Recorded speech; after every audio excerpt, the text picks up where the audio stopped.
Hey, I'm Amy, I'm a sports nutrition coach, and today we are doing some videos on what to eat the night before a race and after the race for that recovery.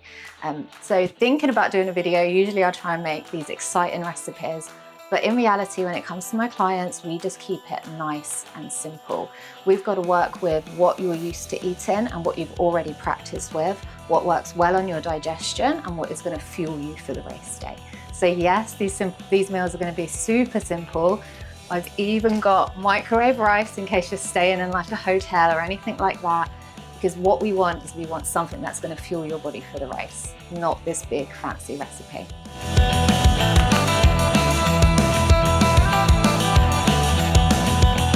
Right, so protein obviously is a must. By now, this close to race day, you should know exactly what amount of protein you're going to be having on the lead up to the race.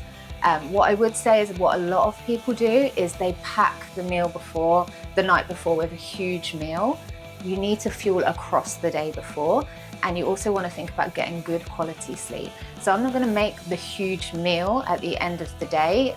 I'm going to be making sure, and what I recommend that you do is make sure that you have good nutrition throughout the day and get those calories and macros in that you need throughout the day. So the meals that you make prior to the race, you should already know what macros you're going to be getting in each of those meals.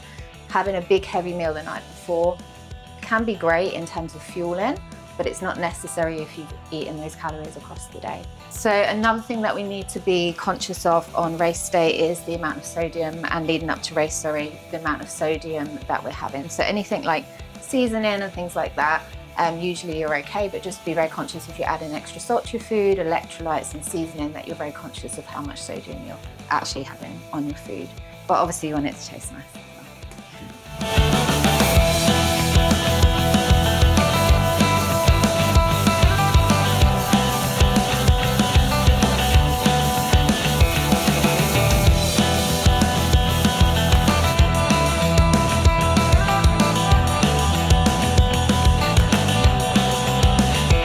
Right, so basically all we're going to do is make a very simple chicken and rice meal. As I said previously, we want something that's going to work well on digestion. This meal can actually be different for everybody. What you need to make sure that you're doing is not having something too high in protein, and you're mostly carb based, but definitely not too high in fibre. And as I said before, you need to have practiced the meal that you're having at the intensity of your race. So what a lot of people do is they practice their meals across the week with lower training. But I would recommend you need to practice at the level of training you're doing with the amount of fuel, so you know exactly how you're going to feel on race day. So oils, use 1 cow spray if you can do, because obviously you don't want to be adding loads of fat to this meal. So just a simple 1 cow spray will do. Different ways to obviously cook the chicken. If you want to be a little bit more stricter with adding like oils and things to cook with, you can always use an air fryer or a grill or something like that, just to prevent adding those extra oils and fats in. As I said before, you can make it with different carbohydrates. So you might want something like a pasta meal.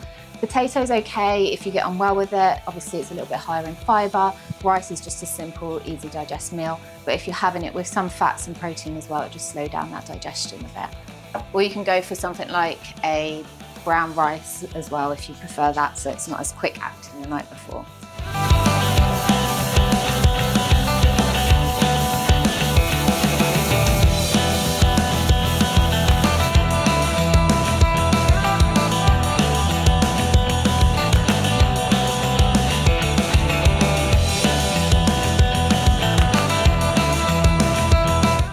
Also with vegetables, a lot of people will avoid vegetables completely, or any kind of fibre. They're really worried about getting it in. Again, it comes with practice. So if you've practiced, you'll know what to have. But having a little bit of fibre, obviously, you want to go and keep your digestion moving regularly. You don't want to put yourself in a position where you're not getting enough healthy fats, you're not getting enough fibre, or it backs you up and you just end up feeling uncomfortable on the day.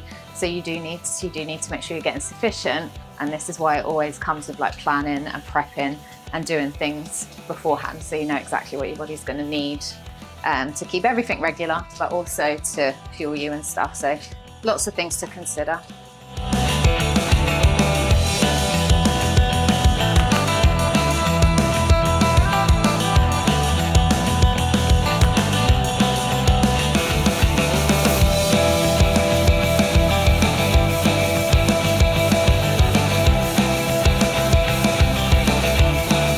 the week of the race, you should already know this is the macros that I'm having this week.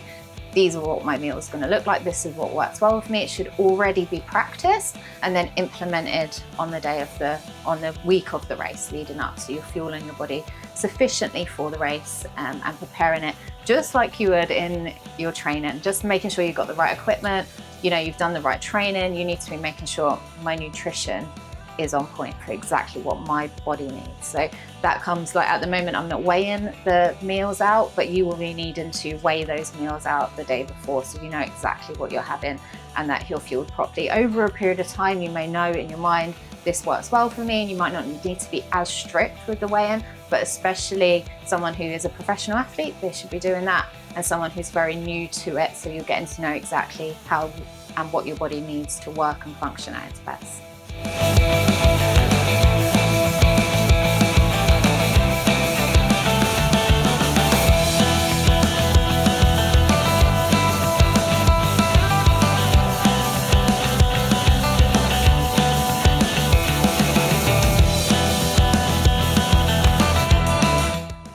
Again, on the day, if you're traveling and you obviously need to take food with you, it can be difficult with things like protein.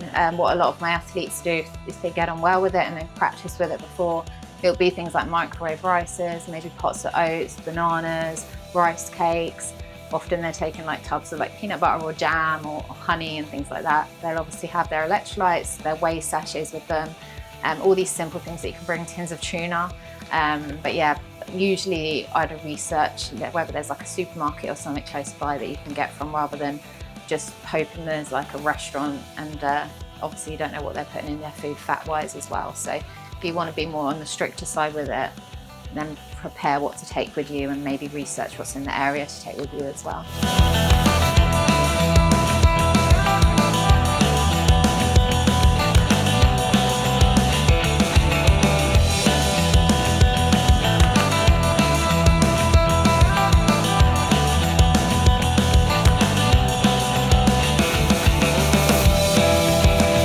Literally, as you can see, we've just kept it simple. Chicken, rice, and a little bit of spinach, some sea salt in there, and that is literally all you need.